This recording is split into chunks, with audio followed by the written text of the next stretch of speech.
bienvenue dans votre émission Reçu 7 sur 7.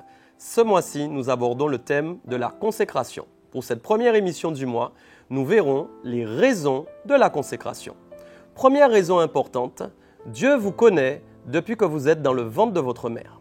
Il est dit notamment dans Jérémie chapitre 1, verset 5, « Avant que je t'eusse formé dans le ventre de ta mère, je te connaissais, et avant que tu fusses sorti de son sein, je t'avais consacré. » Le mot consécration est donc utilisé à ce moment pour démontrer que Dieu nous a choisis avant même que nous puissions naître. C'est extraordinaire. Dieu vous aime avant votre premier cri et il vous a déjà adopté. C'est pourquoi vous lui êtes consacrés. Deuxième raison, être sélectionné pour servir Dieu. Nous voyons dans l'Ancien Testament que Dieu avait consacré Aaron et ses fils pour son service.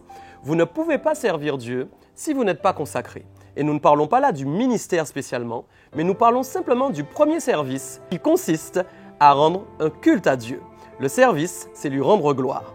Consacrez-vous, mettez-vous à part pour être inspiré par son esprit et vous lui offrirez le plus beau culte. Troisième raison, une valorisation. Et oui, je vous annonce que vous avez beaucoup de valeur aux yeux de Dieu. Peut-être vous vous êtes beaucoup méprisé ou avez pensé que vous n'aviez pas beaucoup de valeur, mais c'est faux. Nous voyons que dans l'Ancien Testament, le mot consécration est utilisé 14 fois sous une forme qui veut dire dans le français littéral « enchâsser ». Que veut dire enchâsser? Enchâsser veut dire sertir, inclure. Et Dieu en fait a le désir de vous sortir du monde pour vous inclure dans sa présence. Donc la consécration est un moyen pour Dieu de nous sertir comme un joyau sur une bague. Le joyau c'est vous et la bague c'est la présence de Dieu. Quatrième raison, offrir un sacrifice à Dieu. Nous voyons notamment dans Lévitique 8 au verset 28 que vous pourrez lire qu'ils offraient un sacrifice de consécration consumé par le feu qui était d'une odeur agréable à Dieu. Dieu veut que vous soyez consacrés pour lui offrir un sacrifice qui aura une bonne odeur. Ce sacrifice aujourd'hui, il est différent que de l'Ancien Testament. Il peut être dans votre temps que vous allez lui offrir.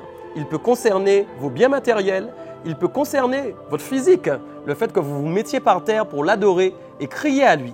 Si vous êtes un homme ou une femme qui vous consacrez à lui, vous lui offrirez un sacrifice qui aura une odeur formidable et il saura reconnaître votre voix parmi toutes les voix qui prient sur la terre. Cinquième raison, être dédié à Dieu.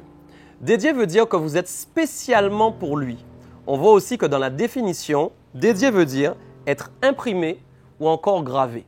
Quand vous êtes dédié à Dieu, il y a le sceau de Dieu qui réside sur votre vie. C'est-à-dire que dans le royaume des cieux, vous êtes reconnaissable. Il faut que votre consécration soit tellement forte qu'elle vous amène à sortir une carte d'identité spirituelle qui prouve que vous êtes un citoyen du royaume des cieux. Sixième raison, la consécration est une manière d'adorer. On voit notamment dans l'Ancien Testament que Dieu a souvent enlevé sa présence de son peuple, notamment le peuple d'Israël. Pourquoi? Parce qu'ils étaient trop infidèles. Un jour, ils adoraient Dieu, un jour, ils adoraient le monde. Je crois qu'aujourd'hui, parfois, nous avons cette difficulté. Et pour être vraiment de vrais adorateurs, nous devons être consacrés. Consacré qui veut dire être séparé. Dieu est en train tout simplement de vous dire, sépare-toi un peu de la télévision, sépare-toi un peu d'Internet, sépare-toi un peu des discussions inutiles, afin de te préserver, de protéger ton cœur et d'être complètement à lui. Tu lui offriras une adoration d'excellence. Septième et dernière raison, la consécration, une loi et une obligation. Nous voyons notamment dans l'Ancien Testament que Dieu avait instauré une loi perpétuelle qui obligeait les sacrificateurs à lui être consacrés toute leur vie. Dieu a le désir que vous soyez consacrés tous les jours de votre vie.